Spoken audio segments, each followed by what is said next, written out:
He's the leader that we need to move Maine forward.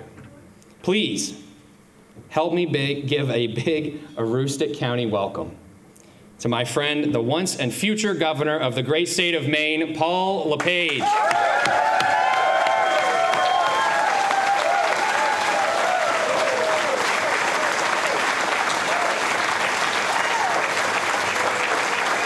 Thank you. Thank you. Next time I come to the county, and next time I'm with Bruce, I'm going to steal Janet Mills' stool for Bruce.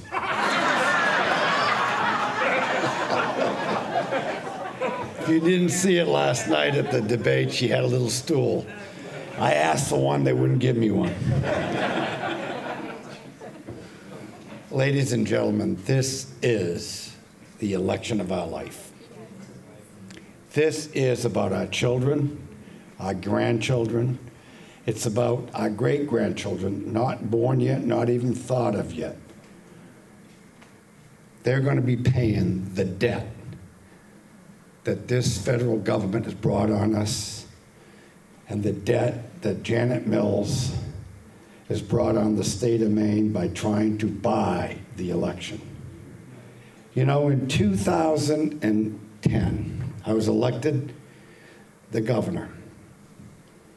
And we took office, and I took office with a $1.3 billion deficit, off-balance sheet $750 million owed to our hospitals.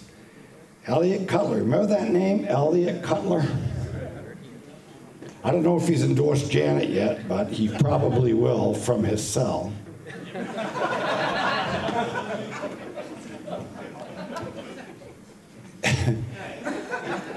He said, if Paul LePage thinks and tells the Maine people he's going to lower taxes, he's lying. Folks, we lowered taxes. However, in the presidential election of 2012, we had two presidential candidates that went to battle over the state of Maine, and a lot of us stayed home that fall, and we lost the majority, and we've been, scratching to get it back. This is the year. This is the wave that Trey's talking about. This is the year that we take Maine back.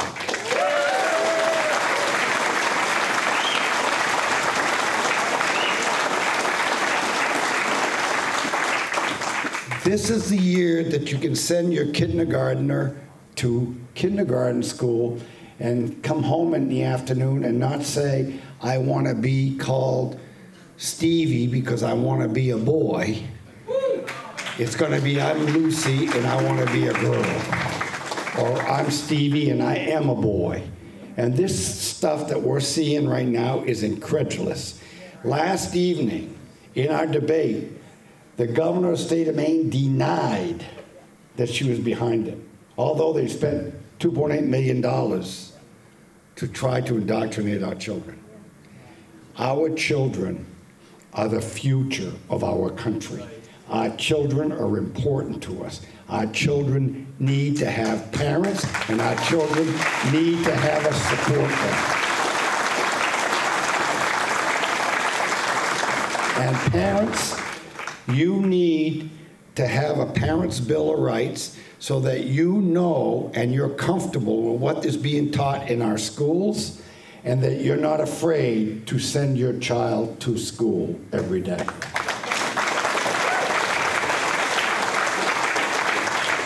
You know, this afternoon, Janet Mills at University of Maine telling the faculty and the few people that did show up, I heard it was very light turnout, so it's good for us. Because what she's spewing is poison. She is saying that we do not need to drill for oil. We don't need any more oil because the only people making money is the oil companies. But you, if you freeze this winter, it's not her fault. She had nothing to do with it. But she started, actually, she started the whole inflation before Joe Biden got elected. She divested, the first state to divest itself from fossil fuel investments, and then she got all her buddies, the blue states, to join in. So there's hundreds of billions of dollars that have been taken out of the market as a resource to drill for oil and for gas. And this afternoon, my wife and I were listening to the Saudis saying it's going to hurt even more as long as you got Uncle Joe in the White House. Think about that. Foreign countries. And this governor is so wrapped up in the Green New Deal that she is punishing Mainers, Maine families, because of India, China, and Russia, some of the biggest polluters in the world. But she wants to make Maine cleaner than any other state. And who's helping her? Solar, wind, and the environmentalists. She's trying to get rid of our lobster industry. She is lying to us. She says they're not going anywhere. But her people behind her back are sending letters to FERC saying, we want windmills out there. We don't want the lobstermen to have the fishing rights. She's trying to get sappy. She's saying, oh no, sappy's not going anywhere. Those dams on the Kennebec are not going anywhere. But behind their backs, she is sending letters to FERC saying we want them decommissioned and removed. Now, last night at a debate, I told her, I said, Janet, if you sign the water quality permit right now, I will guarantee that I will carry those fish, 5 fish over the dam for the rest of my life. Every year I'll go get 5 fish and I'll carry them over the dam. Because that's what we're talking about. We're talking about 700 jobs, or 750 jobs at Sappi, making an average of $90,000 a year. Another 2,000 to 3,000 people who cut wood, who provide motors, pumps, maintenance at the mill. And she is saying, they're not going anywhere, but I'm not signing the permit. Let me tell you something. What that tells me is she's owing her allegiance to the environmentalists, and all she wants to do, folks, is to get to November 8th. And she wants to be victorious. And after that, those dams are gone. And the only mill left in this state is going to be the Mills family. Think about that.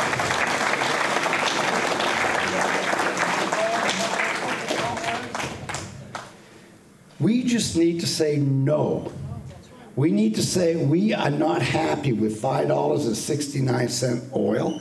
We're not happy with $6.59 kerosene.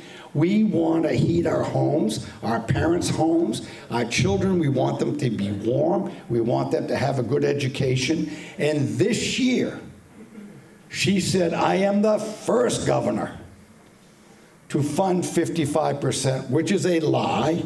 But if it was true, this is also the year that 4th graders have had the worst reading and math scores in the history since they've been keeping these numbers. Our math has been since 2000, and reading has been since 1994. So all that extra money didn't get her very much, did it? No. So my argument is this. I spent less money and got better results.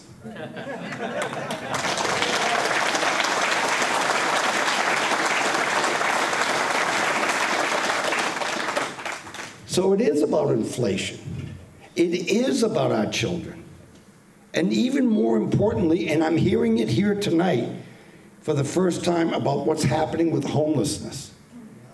Now, I don't know if you know this, but in 2019, when I left in January, we were supposed to break ground in April with a hospital for 100 beds to deal with detox and 100 beds to deal with mental illness. Now, the homelessness in Maine and around America has a lot to do with drugs and alcohol. Those are symptoms of a deeper problem, and it's mental illness. And we ran away from that.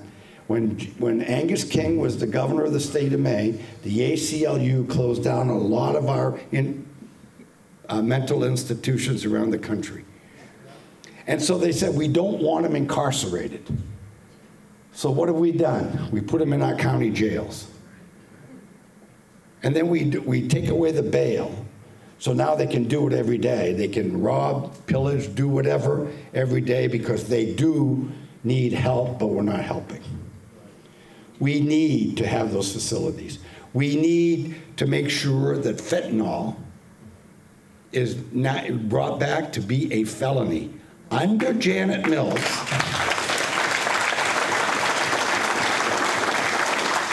and last night she denied that in our debate, but under Janet Mills, if you have 2,000, actually it's 1,998 doses of fentanyl, it's considered personal use. She decriminalized fentanyl. If you can kill up to 2,000 people, but it's for personal use.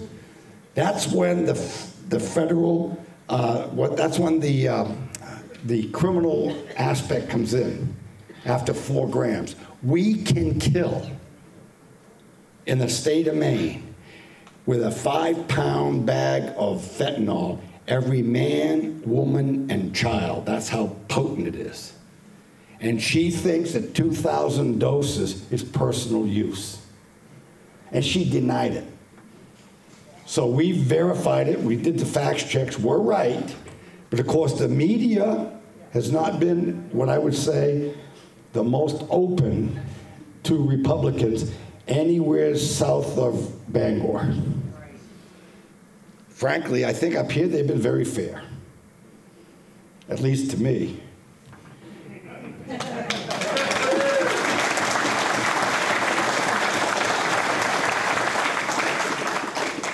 So we need to make sure that we deal with inflation, we have to deal with our schools, and we have to deal with crime.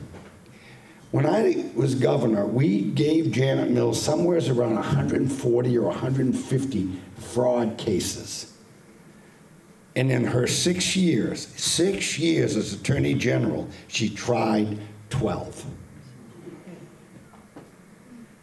She is very, very light on crime. And we just need somebody that has to bring back the rule of law. We are a country of laws. We are a country that have to respect the men in blue, our first responders, our nurses, whom so many have been fired.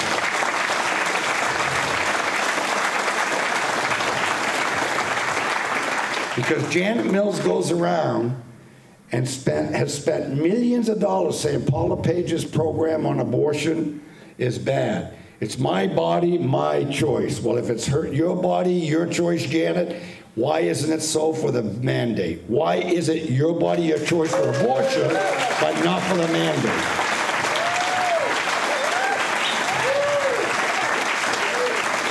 I will tell you one thing. I cannot, because it's in code that we have to have COVID as a mandate. We have to change it.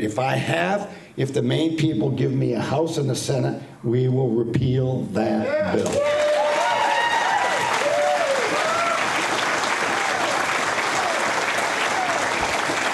If we don't repeal the bill, I can't repeal the bill. This one thing I can do is everyone that was fired will get their unemployment back from the day one.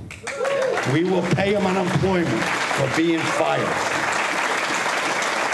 You know, last night she was up there saying the $850, people are so happy with me, they call me and they say I did such a good job. You know, they're so thankful, I'm a little Grammy and you gotta love me.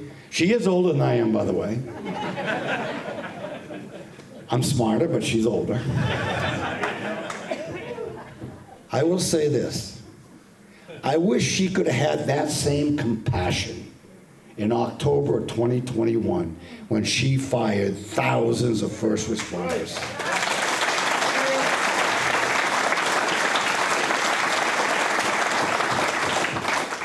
She brags about having her kids and being close to her kids.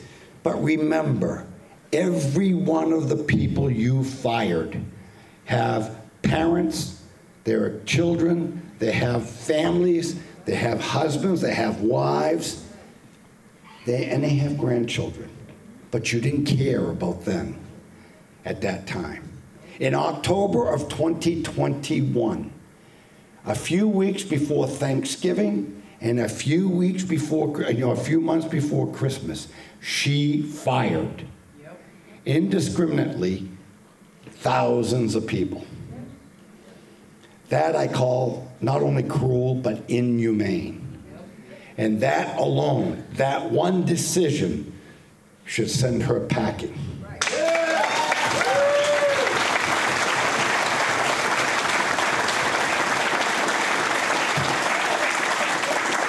Two other quick things, and then I'll have another drink. You know, I challenged her in the PBS debate about voter ID, and she says we don't need it. Today, when I came up here, we were staying at a hotel. We had to show an ID to get into the hotel. Folks, I get elected, we are going to have voter ID.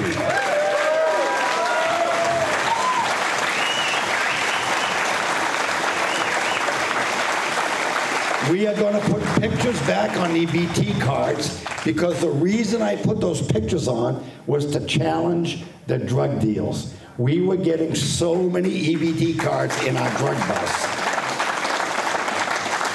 So we need to make sure that the integrity of our elections are maintained, and they are pretty good in Maine. We have paper ballots, so we have the original document. What concerns me is there's 163,000 people, according to the Secretary of State, that are registered to vote, but when you cross-check it against a license or a fishing or hunting license, they don't show up. They say there's no fraud in Maine, but I know some people who live in Florida for 6 months and a day, but still vote in Maine, because this is their home state. So let's get rid of that damn income tax. We don't need it anymore.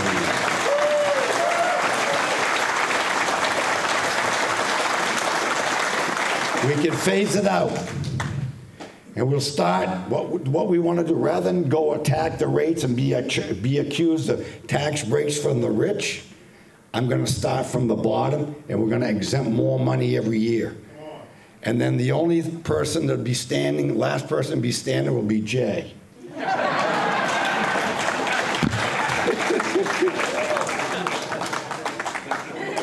No, actually, the last person standing is already in Florida. Now, in closing, I want to say this. This election is close. In fact, the RGA, last time they told us, we can't communicate with them, but they did say this. There are 7 undecided people in the state of Maine. If you get 4 of them, you'll win.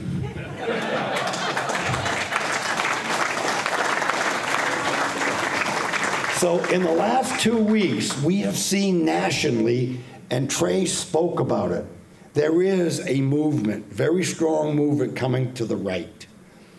And so we're getting the moms who have kids in school we're doing well. We spoke to 500 of them, I believe. I mean, hundreds of them, and they're all on our side. We've spoken to a lot of first responders who were fired. They're on our side, and their families are on our side.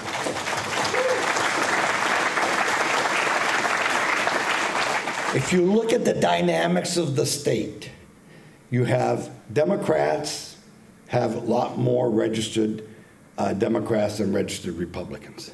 But the largest group is the unenrolled. And we need to get the unenrolled.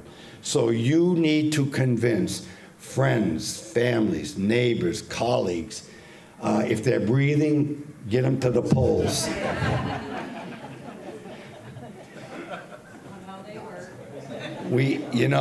I lived in Canada for a few years, and when I first moved there in 1971, they had me going around. I won't tell you which party, but I was new to the whole deal, and all I had to do is pick up people and drop them off at home, and then pop the trunk, and they took a bottle, and they went home. I swear to God. I couldn't believe it. They've changed a little bit, I understand. They have to, because they got Trudeau back in office. Wow. But let me tell you, it's about getting the unenrolls. We need everybody to vote. And if it's a 70% turnout, we're going to lose. If it's a 75% turnout, we're going to be competitive. But if we can turn out 80% of the eligible voters in Maine, it's going to be one hell of a party for us all.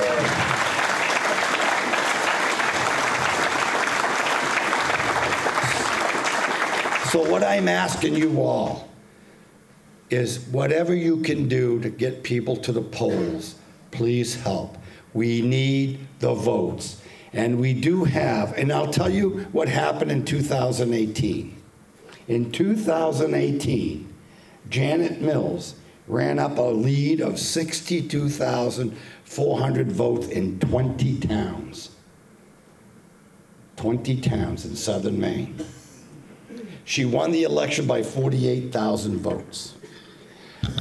Those same towns in 2014, I lost by under 30,000 votes. So she's got her hands full. But I need everybody in the counties like Aroostook, Washington, Penobscot, Oxford, Somerset. We need to turn out to make sure we can beat the wackadoodles in some of those towns. Thank you very much.